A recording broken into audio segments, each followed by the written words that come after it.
ആ ഒരു മാർക്ക് നഷ്ടപ്പെട്ടതിൻ്റെ വിഷമം ആൻ സൂസൻ ബിനോയിൽ നിന്നും ഈ ജന്മം മാറില്ല. ചതിച്ചത് കണക്കാണ്. +2 പരീക്ഷയിൽ 1200-ൽ 1199 മാർക്ക് ആൻ സൂസന് ലഭിച്ചു. ഒരു മാർക്ക് പോയതിൻ്റെ വിഷമം അവിടെ നിൽക്കട്ടെ. എങ്ങനെ ഇത്രയും മാർക്ക് സ്കോർ ചെയ്തു? ട്രിക്ക് എന്തായിരുന്നു? മറുപടി ഇങ്ങനെ: എല്ലാ ദിവസവും നമ്മളെ പഠിപ്പിക്കുന്ന കാര്യങ്ങൾ അന്നന്ന് തന്നെ പഠിച്ചു തീർക്കാനായിട്ട് ശ്രമിക്കുമായിരുന്നു. പറ്റിയില്ലെന്നുണ്ടെങ്കിൽ അതിപ്പോൾ നമ്മൾ സമയം കണ്ടെത്തി അത് അപ്പം തന്നെ തീർക്കണം, അങ്ങനെ ഒരു ഇതുണ്ടായിരുന്നു.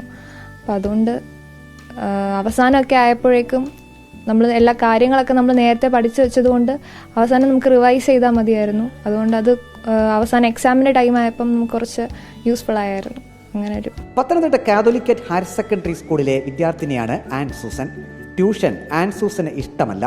ട്യൂഷന് പോകുന്ന സമയം സ്വയം പഠിക്കാൻ വിനിയോഗിച്ചാൽ അതാണ് ഉത്തമമെന്നാണ് ആൻ പറയുന്നത്. സ്കൂളിൽ ടീച്ചേഴ്സ് പഠിപ്പിക്കുന്നത് തന്നെയാണ് നമുക്ക് എക്സാമിനും വരുന്നത്. എക്സ്ട്രാ ആയിട്ട് വേണം എന്നുണ്ടെങ്കിൽ നമുക്ക് അഡീഷണൽ ഗൈഡുകളും ഒക്കെ കാര്യങ്ങളൊക്കെ നമുക്ക് അവൈലബിൾ ആണ്. അപ്പോൾ അതൊക്കെ ഉപയോഗിക്കാം. അങ്ങനെയുള്ള കാരണങ്ങൾ കൊണ്ടാണ് ട്യൂഷന് പോകാതിരുന്നത്. ചോദ്യപേപ്പർ കിട്ടിയാൽ ഒരാവർത്തി വായിച്ചു നോക്കും. ഓരോ ചോദ്യത്തിനും എത്ര സമയം കൊണ്ട് ഉത്തരമെഴുതി തീർക്കാമെന്ന് കൃത്യമായി മനസ്സിൽ കുറിക്കും. ഇതിനനുസരിച്ചാണ് ഉത്തരമെഴുത്ത്. എല്ലാവരും വളരെ സപ്പോർട്ടീവ് ആയിരുന്നു. പേരൻസ് ആയാലും എല്ലാവരും, നമ്മുടെ വീട്ടിലെല്ലാവരും, അതേപോലെ സ്കൂളിലും ടീച്ചേഴ്സും പ്രിൻസിപ്പളും എല്ലാവരും ഭയങ്കര സപ്പോർട്ടീവ് ആയിരുന്നു. +1 പരീക്ഷയിൽ മുഴുവൻ മാർക്കും സ്കോർ ചെയ്യാൻ കഴിഞ്ഞിരുന്നു. ബിരുദ പഠനത്തിന് ചേരാനാണ് ആഗ്രഹം. ബിരുദാനന്തര ബിരുദ പഠനത്തിന് ശേഷം PhD എടുക്കാനാണ് ലക്ഷ്യമിടുന്നത്. തൻ്റെ മികച്ച വിജയത്തിൽ മാതാപിതാക്കളോടും അധ്യാപകരോടും തീർത്താൽ തീരാത്തത്ര കടപ്പാടുണ്ടെന്ന് ആൻ പറയുന്നു. +2 പരീക്ഷ ഭാവിയിൽ എഴുതാൻ പോകുന്നവർക്ക് ഒരു ഉപദേശം കൂടി ആൻ സൂസന് നൽകാനുണ്ട്. വരുന്ന കുട്ടികളോട് നന്നായിട്ട് പഠിക്കണം. നമ്മൾ കൂടുതലും ഫോക്കസ് ചെയ്യേണ്ടത് നമ്മുടെ ടീച്ചേഴ്സ് പഠിപ്പിക്കുന്ന കാര്യങ്ങളെയാണ്.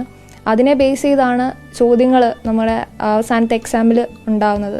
ടീച്ചേഴ്സിൻ്റെ നോട്ട്സും കാര്യങ്ങളും ഒക്കെ വെച്ച് പഠിക്കുന്നതാണ് എപ്പോഴും നമുക്ക് നല്ലത്.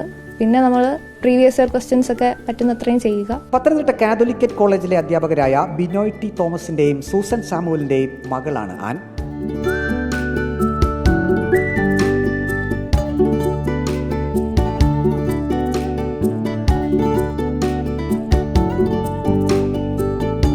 വീഡിയോ ജേർണലിസ്റ്റ് അജി കൊടുമണ്ണൊപ്പം reporter Praveen Purushothaman. In reporter, Pathanamthitta.